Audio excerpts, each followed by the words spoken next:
Onde estão eles? Diga para o teu irmão assim, aonde estão eles? O pessoal falou que estou brincando muito na palavra para eu falar mais sério.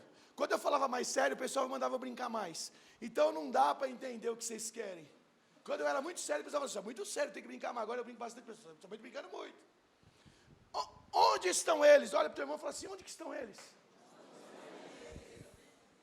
Para melhorar isso, chacoalha ele e fala assim, querido, você sabe onde estão eles? Você nem para o lado olhou. Está com preguiça? Se vocês dormirem aí hoje, vocês vão ver só.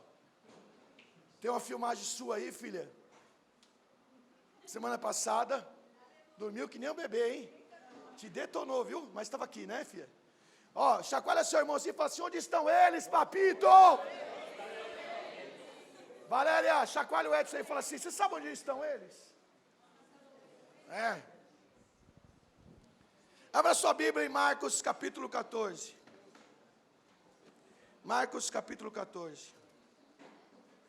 Vocês escutaram a palavra que eu falei lá, a geração cinquentão? Não é isso mesmo? Que nós não tinha tempo ruim, né? Hein? A geração cinquentão tinha tempo ruim? Tinha nada, cara. A gente ia para cima mesmo, com força. Marcos capítulo 14, versículo 53. Levaram Jesus ao sumo sacerdote.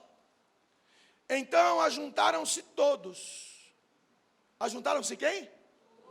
Alguns? Todos? Quantas pessoas se juntou contra você esse ano? 1, 2? 3? 4 pessoas no universo?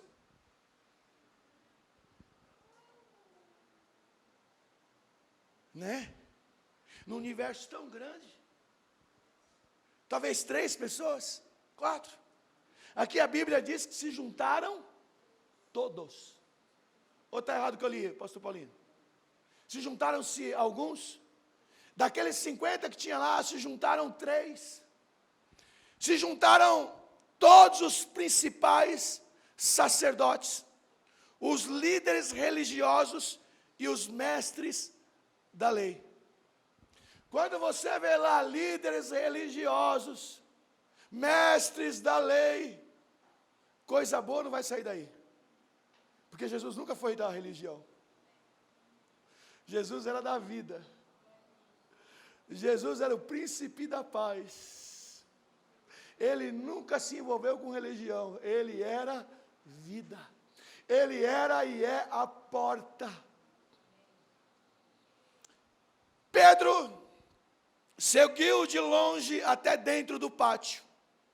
Seguiu de onde? De longe. Pedro estava juntinho com Jesus? Mas quem estava com Jesus? Quem? Todos. Todos aqueles que iam dar o veredito final. Mas um veredito final que estava preparado desde a fundação do século, do mundo. Um veredito final que não estava preparado pelos religiosos, mas estava preparado por Deus. Então nem tudo que acontece na sua vida é porque as pessoas estão tendo poder de fazer. De repente Deus está permitindo que aconteça. Por isso você precisa entender quando é permissão de Deus e quando não é. Você está em espiritualidade, você está fazendo a vontade de Deus, você está fazendo aquilo que Deus te manda, então fique tranquilo, tudo o que acontecer não vai sair da permissão de Deus. Onde eu estou? Vem acompanhando com a palavra. Pega a Bíblia e vai me acompanhando, filha. Os principais sacerdotes e todo o sinédrio buscavam algum testemunho contra Jesus para matar, mas não achavam. Opa! Quem que buscava testemunho contra Jesus para poder matá-lo? Vamos pôr, ao invés dos sacerdotes, vamos pôr todos. E a Bíblia diz que eles procuravam, mas não achavam. Diga assim para o teu irmão, igualzinho você, né? As pessoas buscam algo contra você, mas também não acham, né?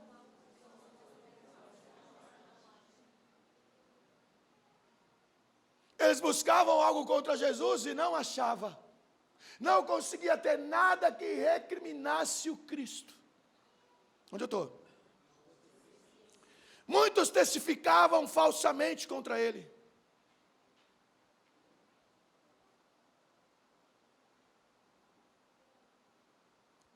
Muitos testificavam falsamente contra ele. Mas os testemunhos não eram coerentes. Vai lá para o versículo 65. Então alguns começaram. Lê o 63 para você entender. O sumo sacerdote rasgou suas vestes, assim que ele falou que eu sou e vereis o Filho do Homem assentado à direita do Deus Todo-Poderoso vindo sobre as nuvens do céu. O sumo sacerdote rasga as suas vestes e diz: por que necessitamos de mais testemunhas? Vós ouvistes as blasfêmias, que vos parece todos consideraram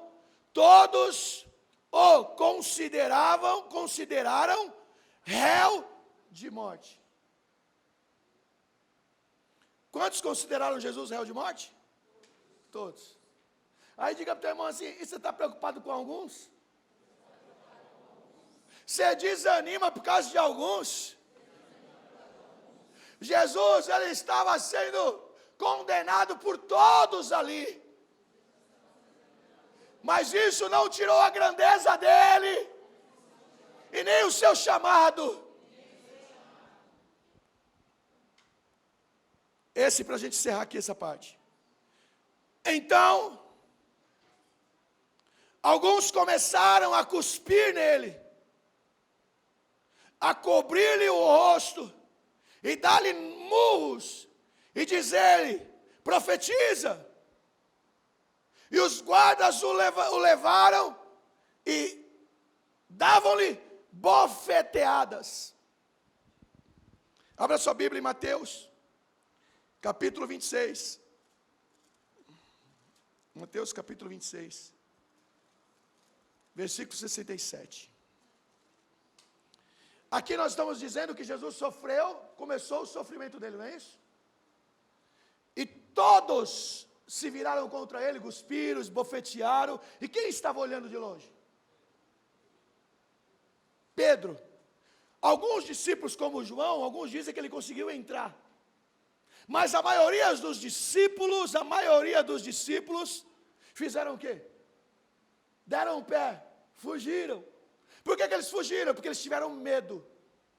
Porque naquela época era muito normal a crucificação de pessoas. E facinho para eles serem crucificados juntos. Então Mateus capítulo 26, versículo 67 diz assim: então uns cuspiram-lhe no rosto e lhe davam murros, e outros esbofeteavam. Mateus 27, 27. Mateus 27, 27. Em seguida, os soldados dos governadores, conduzindo Jesus para a residência do governador, reuniram em torno dele toda a tropa. Parece que alguns não dá, né? Tem que ser todo mundo. Não é assim, não parece que quando a luta se levanta, parece que uma lutinha pequena não dá. Tem que se levantar uma luta grande e parece que está todo mundo contra nós.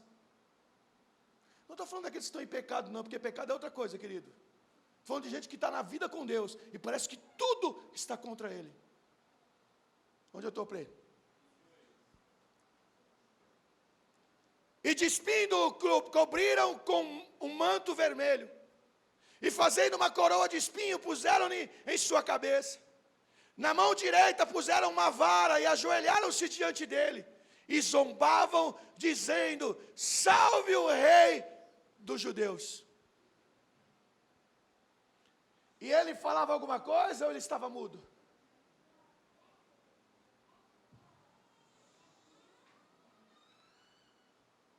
E cuspindo nele, tiraram-lhe a vara e batiam-lhe com ela na cabeça. Depois de terem zombado dele, tiraram-lhe o manto e vestiram-lhe as suas roupas e levaram para ser crucificado. Essa foi uma ponta pequena do martírio de Jesus. Eu só quis falar isso para você entender qual é o cenário que os discípulos vão estar agora. É um cenário que eles visualizam o mestre sofrendo, o mestre apanhando, o mestre sendo cuspido, todo mundo contra ele, e eles não tendo coragem de estar próximo, de estar com Jesus, e Pedro negando. É um cenário de um Pedro que está negando que conhece Jesus, porque ele tinha medo, porque ele estava com medo. Abra sua Bíblia agora em Atos capítulo 4. Eu queria que essas meninas ficassem quietinhas, porque hoje eu quero ficar bem concentrado aqui. Se ela puder ir lá para a mãe dela, depois ela vem aqui, ó. Pre, fala com ela aí. Eu quero ficar concentrado aqui, porque... Isso. Depois vocês brincam, meu amor. Atos capítulo 4, versículo 1. Estando eles falando ao povo, sobrevieram os sacerdotes. De novo, né? Os sacerdotes. E o capitão do templo e os saduceus. Será que aqui tem as mesmas pessoas que crucificaram Jesus? São as mesmas, é a mesma etnia, sacerdote, fariseu. É a mesma etnia que estava lá crucificando Jesus, que estava dando o veredito. É as mesmas pessoas que estão ali pegando Pedro e fazendo o que a gente vai ler agora. Perturbaram-se muito de que ensinasse o povo e anunciasse em Jesus a ressurreição dentre os mortos. Pessoal, quando você falar de Jesus, você vai perturbar pessoas. Você vai perturbar pessoas. Agarraram-nos e trancaram na prisão até o dia seguinte, porque já era tarde. Quem estava aqui trancado na prisão e ficou trancado até o dia seguinte? Pedro e João fizeram um milagre de um coxo, e eles, pregando, os sacerdotes, o capitão do templo, os levam até a cadeia e os deixam presos até o dia seguinte. Então aqui é Pedro e é João. Muitos, porém, dos que ouviram a palavra, creram, e chegou o número desses a quase 5.000. Deixa eu falar um negócio para você. Hoje, para as pessoas reconhecerem o ministério em alguém, ele tem que ser próspero, tem que ter grana, tem que ter carro bom, que não é proibido, mas as pessoas olham isso. Esses caras estavam indo presos, aos olhos das pessoas, derrotados. Mas 5.000 pessoas observaram e receberam aquilo que eles estavam transmitindo. Não é o que você aparenta ter, mas é o que você tem. E o que você tem não está ligado a coisas. O que você tem está ligado a Deus. Então, independente do que você está passando, as pessoas vão ouvir e vai falar: o que ele falou tocou em mim. O que ele está falando, parece que meu coração está quebrando, meu coração está rachando, porque eu não estou aguentando. Eu preciso entregar a vida para Jesus. Mas como entregar a vida para Jesus, se aqueles que falaram dele estão sendo presos?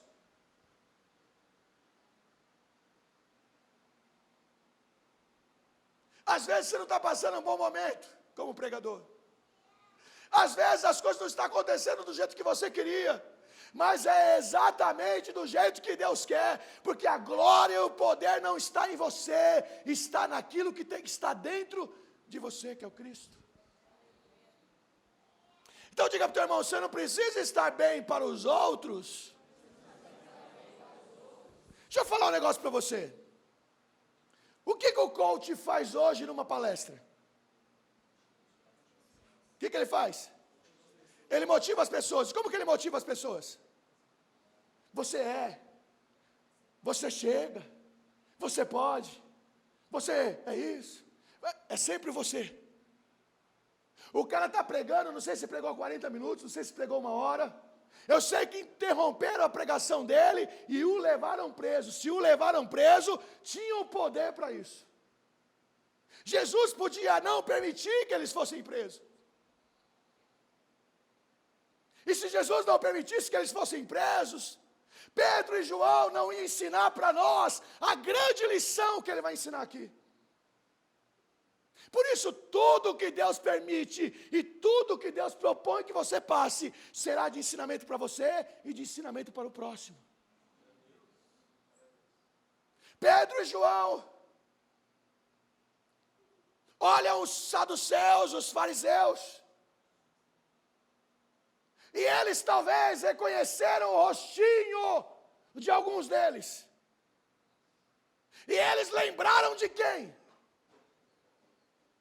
Do Cristo. Aquele ali cuspiu em Jesus. Aqueles ali, eles que prenderam Jesus, e eles estão vindo prender a gente. Mas eu sei que quando Pedro vai para a cadeia, Pedro e João, ele recebe a notícia, sabe aquela pregação sua lá? 5.000 pessoas, homens, fora mulheres, se converteram ao Senhor.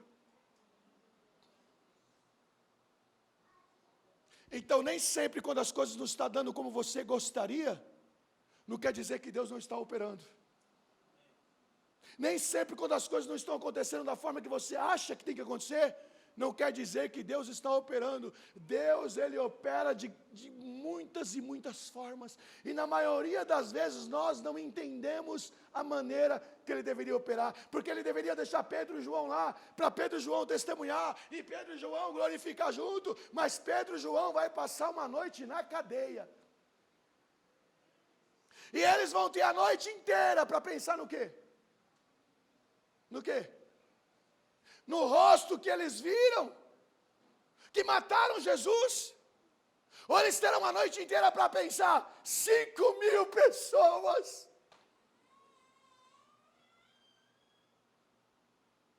Os homens de Deus daquele tempo, eles não eram igual a gente, eles não agiam igual a gente, eles não precisavam estar sendo motivados, a motivação deles era ganhar almas.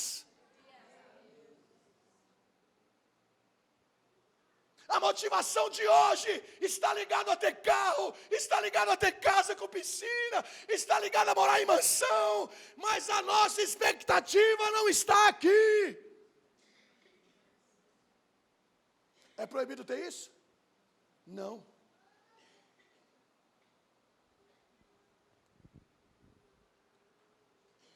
Onde eu estou? Onde eu parei?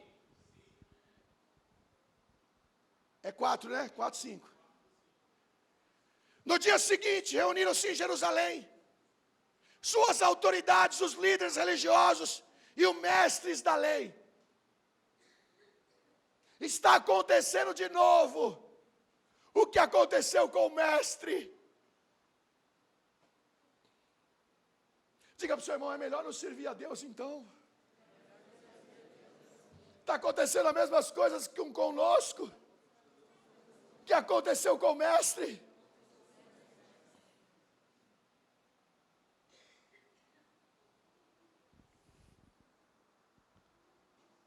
6.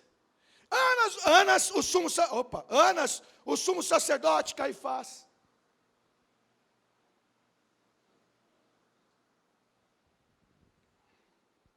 João, Alexandre e todos os que eram da linhagem sacerdotal. Colocando Pedro e João no meio, perguntaram com que poder e em nome de quem fizestes isso. Falar no nome de Jesus naquele momento seria o que, pastor Paulinho? Falar no nome de Jesus naquele momento seria o quê? Para quem acabou de crucificar o Cristo. Então era melhor ficar quieto. Com que autoridade vocês falam? Oh, a gente nem sabe. Porque parece que quando a gente é pressionado, a gente nem sabe de quem a gente está falando. Mas vamos ver o que esses homens falaram. Então Pedro, cheio do Espírito Santo, lhe disse: autoridades do povo e vós, líderes religiosos de Israel, visto que hoje somos interrogados acerca do benefício feito a um homem enfermo e do modo como foi curado, seja conhecido de vós todos e de todos os povos de Israel, em nome de Jesus o Cristo, o Nazareno, aquele a quem vós crucificaste. Se vocês crucificaram Cristo, vocês também podem mandar crucificar a gente. Quantas pessoas se converteram? Quantas? 5.000. Pedro olhou para João e falou assim: João, acaba aqui sua trajetória? Jesus falou que não. Que ele queria que eu ficasse. João vai morrer de velho. Pedro, e você? Ele falou que eu ia para o lugar onde eu não queria. Mas ele falou que eu seria velho. Quando eu for velho. Quando você for velho, você vai para o lugar que você não quer. Mas você vai. Não é agora. Eu preguei para 5. E Jesus falou que eu seria pregador de homens, pescador de homens. Eles tinham claramente que a trajetória deles não tinha terminado, mas também se terminasse ali, eles também não estavam preocupados com isso. O que eles queriam fazer é falar que o Cristo é quem fez aquele benefício. E o Cristo que eles crucificaram. Tem alguém com medo aqui? Cadê aquele Pedro medroso? Cadê aquele Pedro que teme por uma criada? Cadê aquele Pedro que teme e nega Jesus? Sabe por que ele não nega Jesus? Você sabe por que Pedro não nega mais Jesus?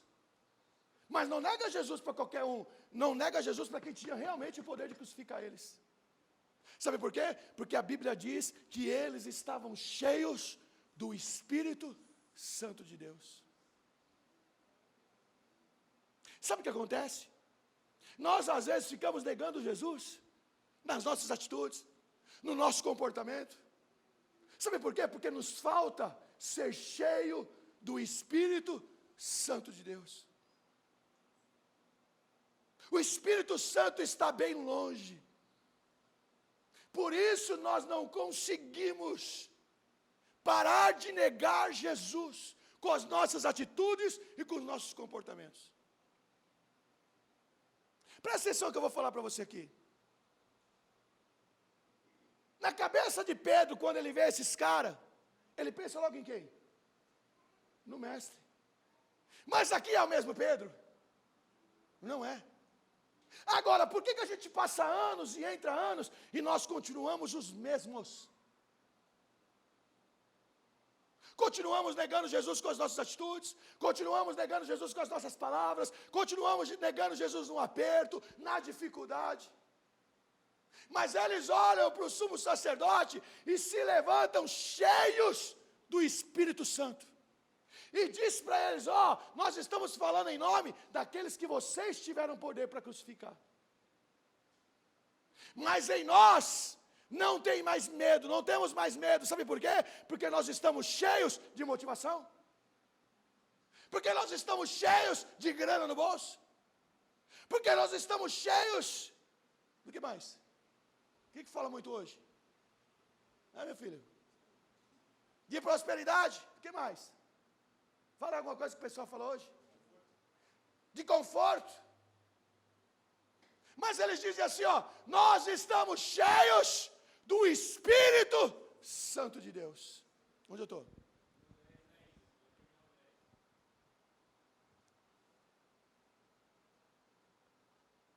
Mas a quem Deus ressuscitou dentre os mortos, em nome deste é que está curado diante de vós. Em nome deste é que este está curado diante de vós. Vamos para o 13. Então ele vem da ousadia de Pedro e João, informados de que não eram homens comuns, e sem instrução, se maravilharam e admitiram que eles haviam estado com Jesus. Deixa eu ler tudo, depois a gente explica. Versículo 13. Versículo 14. Vendo, porém, com eles o homem que fora curado, nada tinha o que dizer contra eles. Versículo 19. Responderam-lhe, porém, Pedro e João: julgai vós se é justo diante de Deus obedecer antes a vós do que a Deus. Versículo 20. Pois não podemos deixar de falar de que temos visto e temos ouvido. 21. Eles, porém, ainda os ameaçavam mais, e não achando motivo para castigar, deixaram-nos ir por causa do povo, porque todos glorificavam a Deus pelo que acontecera. Soltos eles foram para os seus e contaram tudo o que lhe disseram os principais sacerdotes e os líderes religiosos do povo. 24. Ouvindo eles isso, juntos levantaram a voz a Deus em oração: Senhor, Tu és o que fizeste os céus e a terra, o mar e tudo o que nele há. Versículo 26. Levantaram-se os reis da terra e os príncipes se juntaram de uma só vez contra o Senhor e contra o seu ungido. 27 e 28. Verdadeiramente contra o teu santo filho Jesus, tu ungiste, se ajuntaram não só Herodes, mas Pôncio Pilatos, com os gentios e o povo de Israel, se levantaram-se todos contra ele. 28 encerram. Para fazer tudo o que a tua mão e o teu propósito tinha anteriormente determinado que havia de fazer. Presta atenção aqui. Eles estão sendo ameaçados ou não? Isso traz lembranças para ele? Isso traz lembranças para Pedro da forma que ele agiu lá atrás? Qual a mudança que você viu na vida de Pedro? Fala uma. Ousadia. Transformado de dentro para fora. Mas para ele ser transformado de dentro para fora, precisava vir a injustiça dos homens. Para resplandecer a justiça. Eu estou orando, e parece que as coisas não acontecem. Continuo orando. No momento certo vai resplandecer a justiça de Deus. Agora, se você no momento da ameaça, da luta e da tribulação falar assim: eu acho que é justo eu pecar, porque olha o que está acontecendo comigo. É justo. Sabe o que eles falaram? Eles tinham apanhado muito e falaram assim: você acha que é justo eu parar de falar contra o Senhor, mesmo vocês me ameaçando? Então é o contrário, querido. Quando as coisas vierem para te ameaçar, para te lutar, para te afrontar, para tirar a tua paz, você tem que olhar para isso e falar assim: você acha que é justo você vir aqui querendo tirar a minha paz? E quando você vem com isso daí, eu vou pregar mais. Só porque você fez isso hoje, eu vou jejuar. Mas não, a pessoa prefere fazer o quê? Alô? E aí, gato? Faz quanto tempo que a gente não se vê, hein?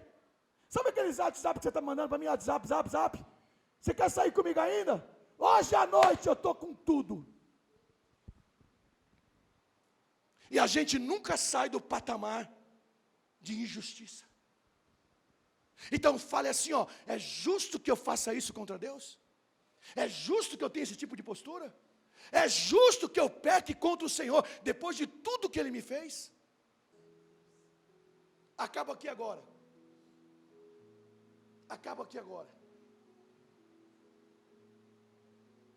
Pedro e João não tem mais medo de nada.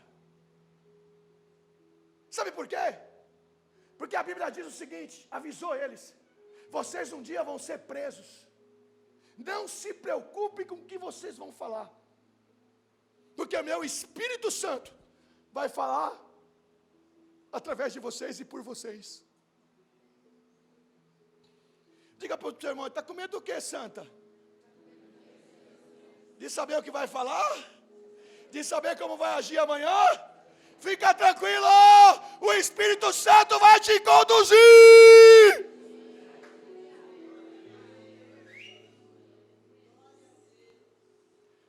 Agora, ele não está ligando muito para o teu bem-estar aqui não, viu? No mundo tereis aflição, onde ele prometeu vida boa é só no... Ah, mas eu posso ter uma vida boa aqui também? Pode, eles tinham. Sabe o que eles queriam na vida boa deles? Senhor, me enche de dinheiro. Senhor, me dá grana, me dá o Rolls Royce, me dá... Não, Senhor, me dá pregação. Não, Senhor, me dá ânimo. Não, Senhor, quando eu falar, que sejam curados. Quando eu falar que o seu Madruga, chame a dona Florinda para tomar um café. Papito vai casar, gente, depois de 150 anos. O Papito vai casar. Eu ia fazer uma brincadeira aqui, mas não vou fazer, Papito, porque o pessoal pode achar ruim comigo depois. Eu ia cantar uma música para você. Não vou cantar. Mas o Papito vai casar. Sabe o que a Carmen fez? Ela não saiu por aí caçando. Ele subiu a escada e sentou do lado dela aí. E já falou, ó, se eu me converter, ela já falou para ele, se você se converter e não ir na igreja, nosso casamento não está acima, a igreja está acima de nosso casamento, não é verdade, Papito? O que o Papito prometeu? Eu vou te acompanhar, isso que é marido. E olha que ele tinha condições de não estar acompanhando, porque eu peguei no pé dele aqui. Peguei no pé dele, ele mexia, eu enchi o saco dele. Eu enchi o saco dele. Aí eu falei, estou testando esse homem, vamos ver até onde ele aguenta. E um dia ele estava na igreja, tinha acabado de pregar, ele falou para mim assim, você pode me encher o saco, mas sabe onde eu estou lá, viu? Aí eu falei para ele assim, você pensa que eu falei assim, não irmão, não pare de ir. Eu falei assim, se quiser ir, vai, se não quiser também não precisa ir não. Eita, pastor abençoado, hein? Ô gente, chega de correr atrás dos outros. Quem quer Jesus, na cadeia, aonde for, não vai medir esforço para querer a justiça de Deus na vida. Acabo aqui agora, de verdade. Onde estão esses homens? Transformados pelo Espírito Santo de Deus, de atitude de pecador, de negar Jesus. Ele tem uma atitude de agora, fala, ó, faça o que vocês quiserem, eu não nego.